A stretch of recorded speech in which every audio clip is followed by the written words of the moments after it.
Hi, my name is Paul Finch. I'm the president of the BC General Employees Union. I'm also the chair of your Public Service Bargaining Committee.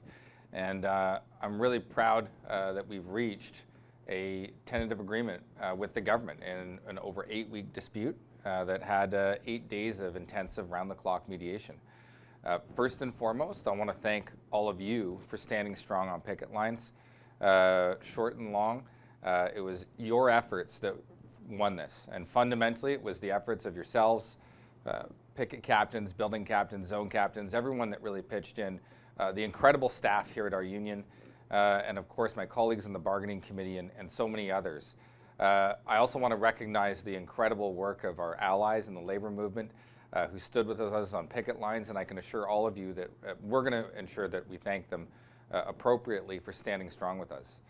I want to talk a bit about what this deal means, what this tentative agreement means, and the process going forward. Of course, you're going to get email communication and everything, and we're going to have town halls, but I wanted to put out a bit of a video just to fill that communication gap and explain what's happened and where we're going. So when we went to mediation, we didn't have a lot of an agreement. So what we had is we'd done a lot of work towards things, but the employer hadn't really signed off on. We hadn't signed off on a lot of proposals, and so over that 8-day period, we worked around the clock to basically put together what ended up being the collective agreement. And I want to go over a few highlights on that. First and foremost, the term. I think a lot of people are probably wondering how we got from a 2 to a 4-year term. And this is actually something where your bargaining committee, we proposed a slightly longer term at the outset, and it was the employer that was initially opposed to it. When we got 7 months into this dispute, right, we're 7 months past the implementation date of the contract, we realized that a longer term agreement was in our best interest for a number of reasons. First and foremost is to balance against economic uncertainty or to protect against it, of course. Now there's an argument on the other side, I'll get into a bit about inflation. The other reason is we've just gone through a really significant dispute. We didn't want to go right back to the bargaining table half a year from now, which is essentially, or 3/4 of a year from now, which is essentially what would have happened. We would have had to start prepping for bargaining if we hadn't gone for a longer period. We also think that we need time to let some of the provisions in this agreement play out and build. So one of the really big victories in this agreement is the removal of the public service job evaluation plan. And of course, we have a joint committee to try and develop a new plan. Of course, if that effort is not successful, the old plan goes away anyway. That's a really key victory. But we need time to let that committee do its work, and of course to let all of you inform the work of that committee. We've also negotiated a rapid grievance tribunal, and of course in order for that experiment to really get legs and to go through its paces, we need to ensure it has enough time to do that. So let's talk a bit about the term. It's 3% in each year. Obviously a bunch of that's retroactive to April 1st of this year. We're okay on the BC, if we measure inflation, and we've had 2 different measures we've used. One is the BC Consumer Price Index, the other is the average weekly wage. If we use the BC CPI measure for inflation that we used in the last contract, then we'll be ahead in the first year, we'll be ahead in the second year, almost for sure. The question years are 3 and 4. And so we initially tabled language in mediation to try and put a COLA protection on the back end. We weren't able to achieve that. The employer really dug in. However, we're fairly confident that if we get into a higher inflationary situation in the 4th year, which is really the likelihood that can impact us negatively, that in that 4th year we'll be well positioned to come ahead. But in the 1st year, we not only make up our losses to the BC CPI basically over that year, we also make up our losses from our last contract and the last 10 years losses to BC CPI cumulatively. So that's a big goal.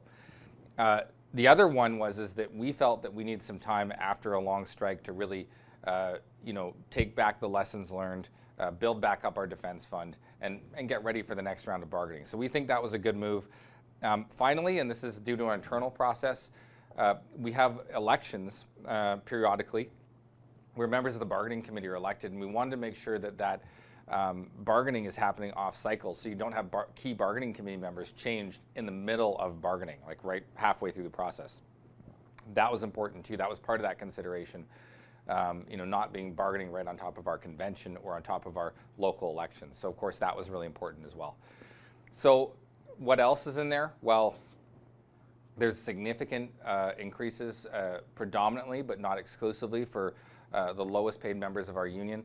I won't get into the details here. Those will be out very shortly, and you'll be able to see what the grid level changes are. But we think that's substantial. From day one, we've understood that addressing the affordability concerns of our membership was a really key part of bargaining. So the other part of this is that because we stood out for a higher general wage increase, that's going to benefit all other unions across BC in the labor movement. And I think we knew when we were out there, we were also not just standing for ourselves, but for our colleagues and other unions to lift everyone up, and that's something we did. And that's something I'm incredibly proud of our union for. So that kind of gives you an idea of the high-level flavor of what's in there. I'm not going to get into the rest of the details of the contract. Hopefully that'll come out, well, it will come out in the town halls we put on, of course, and the detailed education materials that are about to come out. So why the gap between sending that out and then? Well, after round-the-clock mediation, and the last mediation session was about 23 hours. We ended about 7 a.m. We got that tentative agreement. We had to kind of recharge, get a quick rest, and then, of course, we took a lot of media, but also we had to take that over 100 pages of settled documents, and we need to verify them. So we actually have to produce what's called a memorandum of settlement that lists all the different changes to the collective agreement that we've agreed upon, all the new language, and we need to verify that and really triple check it. That's a really critical part of this process. So the delay between what's been negotiated in mediation and getting that information out there is us triple checking to make sure that we have the accurate information that's out there, it's collated properly, it's in the right order, and there's no errors or omissions, right? That's incredibly important, and we've worked round the clock to make sure that that happens as soon as possible.